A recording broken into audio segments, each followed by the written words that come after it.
Bienvenue à toutes les femmes ambitieuses. Vous écoutez l'épisode 192 et aujourd'hui je vous présente 3 clés pour savoir décélérer son rythme. Je m'appelle Jenny Chamas, je suis chef d'entreprise et master coach certifiée. Femme ambitieuse est le premier podcast sur le leadership en France. Ici, j'aide les femmes à dépasser les obstacles pour intégrer et mener les organes de direction des entreprises, développer leur entreprise, piloter leurs équipes et devenir de meilleurs leaders. Pour me soutenir dans cette mission et faire en sorte que ce podcast soit de plus en plus visible, cliquez sur « Abonner » au podcast et laissez un avis 5 étoiles sur la plateforme de votre choix. Merci. Mes chers leaders, quelle joie de vous retrouver et de vous proposer une semaine de challenge ensemble autour de l'auto-coaching qui va compléter de façon excellente le sujet du jour. Pour savoir décélérer, il s'agit de hacker son cerveau, gérer ses émotions pour pouvoir décélérer vraiment. Alors, avec mon équipe, on vous a préparé un challenge de 5 jours absolument génial et totalement gratuit. 5 outils pour vous auto-coacher et être la leader de tous les moments de votre vie. Il aura lieu du 4 au 8 juillet et l'inscription est gratuite. Ça démarre lundi prochain. Alors, si vous avez parfois du mal à déconnecter du boulot pendant vos vacances, si vous appréhendez les vacances avec votre belle-mère ou si vous avez peur des questions existentielles que vous pourriez vous poser pendant un moment de pause, ou alors si vous êtes dégoûté parce que vous ne prenez pas de vacances cet été car vous êtes débordé au boulot, vous auto-coacher va tout changer. Et aussi pour toutes celles d'entre vous qui sont ultra zen pendant les vacances, eh bien ça tombe bien, vous allez avoir l'espace pour découvrir des outils qui pourraient changer votre vie. Je vous propose à toutes de relever le challenge avec nous. Un email par jour pendant 5 jours, 5 mini-vidéos pour vous présenter chaque outil avec des outils simples, pragmatiques et qui changent la vie, qui vont vous permettre de prendre du recul, de gagner en clarté et en sérénité et de vous sentir maîtresse de vos émotions. Des pratiques simples que vous pourrez emporter avec vous partout, en vacances comme au bureau. Alors, si vous voulez vous inscrire, cliquez tout de suite sur pause et rendez-vous sur notre site internet jennychamas.com. Vous trouverez le lien sur la page d'accueil. Ou alors, autre option, cliquez dans les notes de cet épisode et puis vous y trouverez le lien pour vous inscrire. J'ai hâte de partager cette aventure avec vous. Décélérer est utile évidemment pour les vacances, mais pas seulement. Décélérer dans nos vies à 1000 à l'heure est essentiel pour prendre le temps de vivre, pour profiter de la vie, c'est-à-dire du chemin, pour respirer. Quand on court, on se dit que c'est pour avoir mieux après, pour arriver à un objectif en entretenant l'illusion que quand on aura atteint cet objectif, ce sera mieux qu'aujourd'hui. Mais c'est un leurre, mes chers leaders, puisque quand on s'approche de l'objectif et qu'il devient facilement atteignable parce qu'on y est presque, notre cerveau trouve déjà le prochain objectif qui changera tout. Et on se remet à courir sans fin, sans jamais vraiment avoir eu l'occasion de profiter de nos accomplissements. Et vous savez quoi ? En réalité, ça ne devient pas mieux plus tard. Ça ne devient pas mieux parce que vous avez atteint vos objectifs. Ça ne devient pas mieux parce que vous avez fait plus. Non, ça devient mieux parce que vous avez des pensées d'abondance et de gratitude qui vous aident à profiter de ce que vous avez ou de ce que vous avez réalisé. Et ça, vous n'avez pas besoin de courir pour avoir ces pensées. Imaginez un quotidien dans lequel vous arrivez à profiter de chaque jour, des petites choses qui vous réjouissent. Si je fais le point pour moi, par exemple, depuis ce matin, il y a mes 2 enfants collés contre nous dans le lit, il y a ma tartine du petit-déj, mon petit café adoré avec mes 3 pages d'écriture, mon chat qui dort sur la table complètement étalé pendant que je vous écris, avec sa tête posée sur mon carnet. Je pense aussi à l'appel de coaching que je vais démarrer dans 10 minutes avec mes merveilleuses clientes. Pourtant, aujourd'hui, j'ai aussi été obligée de ralentir malgré moi. Mon fils est malade, il a une otite et mon mari a un rendez-vous important qu'il ne peut pas rater. J'ai donc reprogrammé ma journée pour être là. Et décélérer dans ces moments-là est inconfortable, car ce que je ne fais pas aujourd'hui sera à faire plus tard. Mais au fond, si on se dit que la vie c'est ça, c'est être là chaque jour, en profiter et voir la beauté là où elle se trouve, qu'on respecte ou pas notre planning, alors allez vite, n'a plus d'importance. Et le problème, c'est qu'aller vite nous épuise. C'est comme si on était en apnée, qu'il fallait traverser un tunnel pour aller mieux après. C'est ainsi que je vois des leaders s'épuiser et ne plus profiter de ce qu'elles ont réussi à créer, car elles n'en voient plus le sens. C'est ce qui m'est arrivé aussi ces derniers mois sans m'en rendre compte. Cette prise de conscience est salvatrice car si décélérer n'est pas dans les codes de notre société du toujours plus, décélérer permet de vivre vraiment. Cela apporte de la joie et de la présence. Alors aujourd'hui, je vous partage 3 clés pour décélérer dans votre quotidien. La première clé, c'est le mental.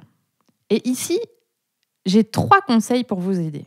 Le premier, c'est d'observer toutes les pensées que vous avez et qui vous encouragent à courir ou vous empêchent de décélérer. Des pensées comme « Oh, j'ai pas le temps » ou alors « Je dois faire ci ou je dois faire ça. Oh, il faut que. Oh, j'ai trop de choses à faire. Oh, je vais être en retard. » Observer ces pensées et prendre conscience que ce ne sont que des pensées. Des petites phrases parasites. Et plus vous les pensez, et plus vous courez. Demandez-vous un instant, qui seriez-vous censé penser si vous ne pouviez pas du tout penser cela?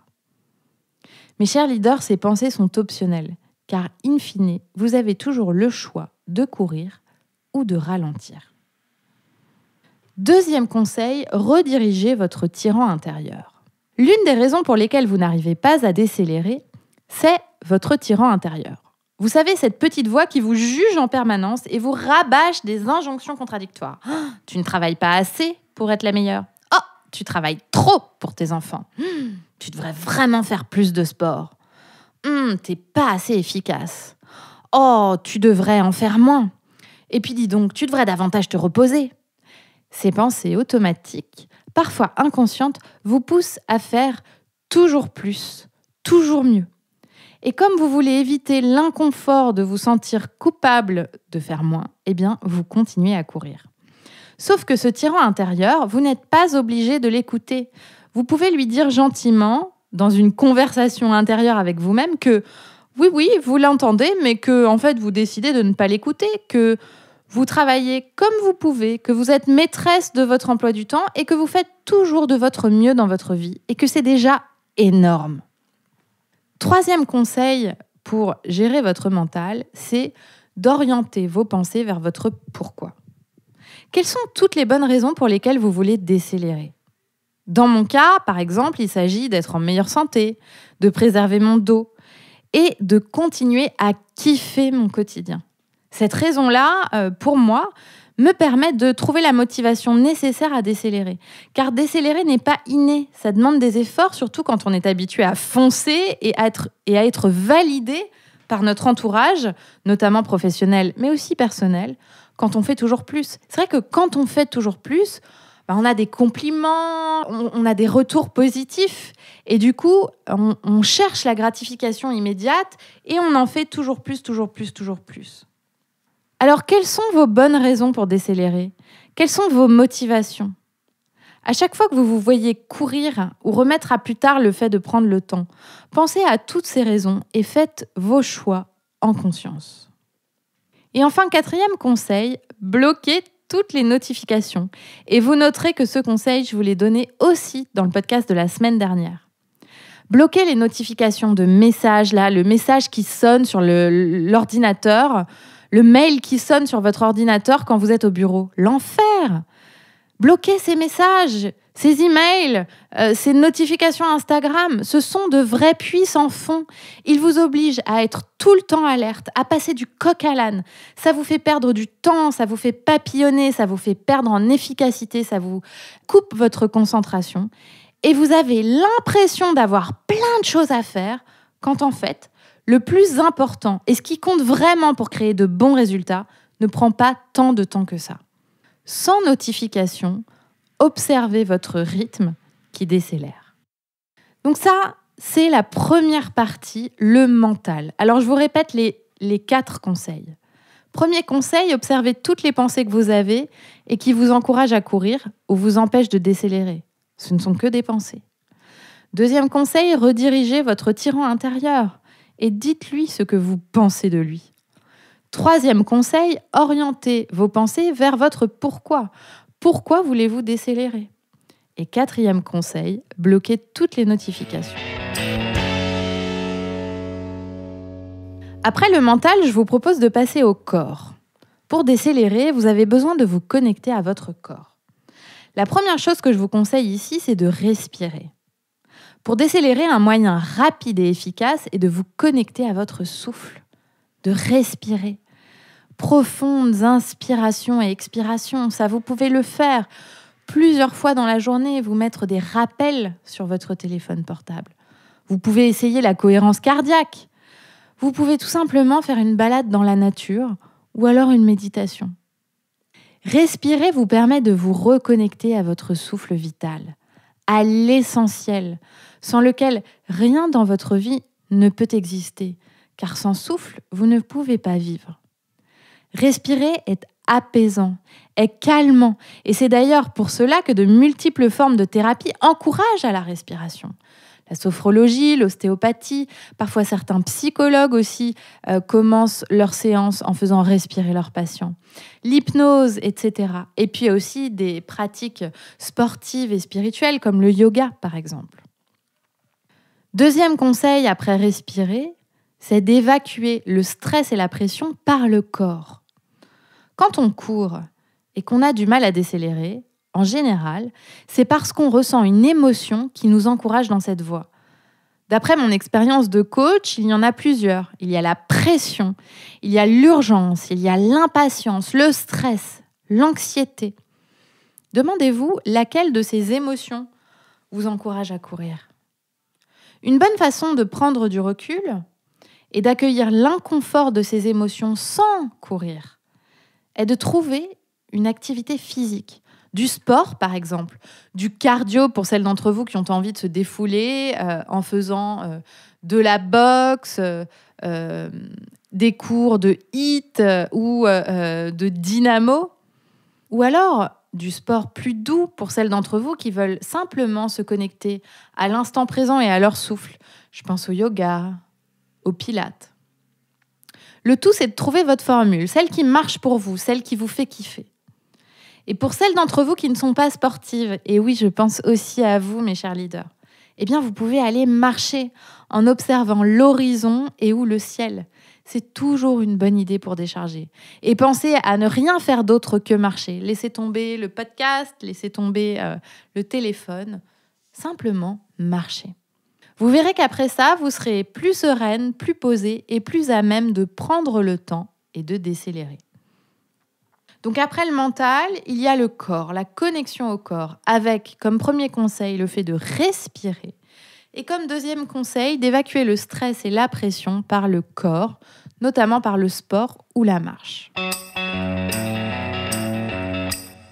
Enfin, la troisième voie pour décélérer, eh bien, c'est de connecter à votre cœur. Premier conseil, connectez-vous avec ce qui est bon pour vous. Au fond du fond, vous seul savez le rythme qui est bon pour vous. Et il peut changer selon les jours, les semaines, les périodes. Choisissez-le intentionnellement. Si vous souhaitez décélérer, c'est entre vos mains, mes chers leaders. Quoi que vous en pensez, quand on a un toit sur la tête, de quoi manger, de quoi se soigner et qu'on est en sécurité physiquement, on a le choix. Et bien souvent, on a du mal à décélérer parce qu'on a peur de perdre ce qu'on a, de ne pas atteindre ses objectifs ou peur du regard des autres ou de notre propre regard sur nous-mêmes. Mais demandez-vous, qu'est-ce qui est bon pour vous? Parfois, ce qui est bon pour vous est aussi inconfortable. Quand on est habitué à être constamment dans le faire, par exemple, décélérer est inconfortable parce que c'est inhabituel. Et tout ce qui est inhabituel est inconfortable pour l'être humain. Mais vivre cet inconfort pendant un temps est salutaire car il vous permet de mettre en place de nouvelles façons de faire en alignement avec vous-même et dans le respect de votre santé mentale et physique. Faites-vous confiance, ne mesurez pas vos choix à ce que pensent les autres ou ce que pense la société. Vous seul savez ce qui est bon pour vous. Deuxième conseil, priorisez.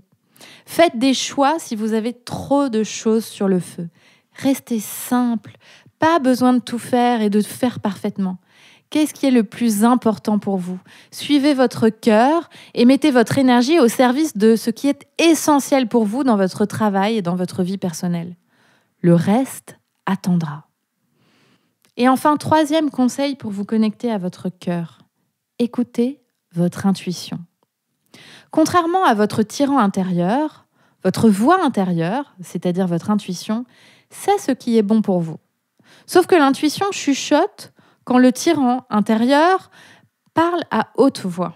Alors c'est plus difficile de l'entendre et donc plus difficile de l'écouter. Connectez-vous à cet appel du cœur ou peut-être du ventre qui vous dit quand vous allez dans la bonne direction ou pas. Votre intuition connaît les moments où vous devez appuyer sur l'accélérateur ou au contraire appuyer sur le frein. Soyez à l'écoute de vos besoins. Vous savez très bien quand il est nécessaire de décélérer, mais souvent, vous fermez les yeux. Vous mettez la poussière sous le tapis et vous continuez jusqu'au jour où c'est votre corps et où votre mental qui vous rattrape. Donc pour résumer, pour vous connecter à votre cœur, pensez à vous connecter avec ce qui est bon pour vous, à prioriser et à écouter votre intuition. Mes chers leaders, j'espère que cet épisode vous aidera, toute fonceuse que vous êtes. C'est vraiment génial de foncer. C'est kiffant. Et je vous dis bravo de le faire.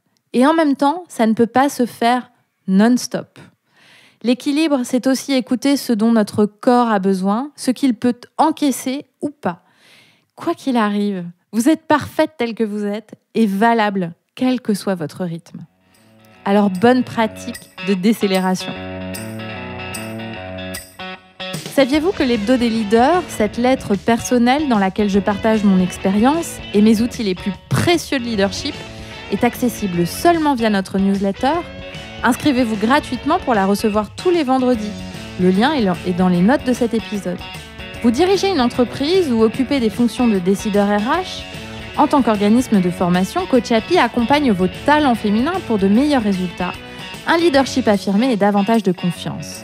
Si vous voulez retenir vos talents, les faire grandir, contactez-nous via la page entreprise du site ou grâce au lien dans les notes de cet épisode.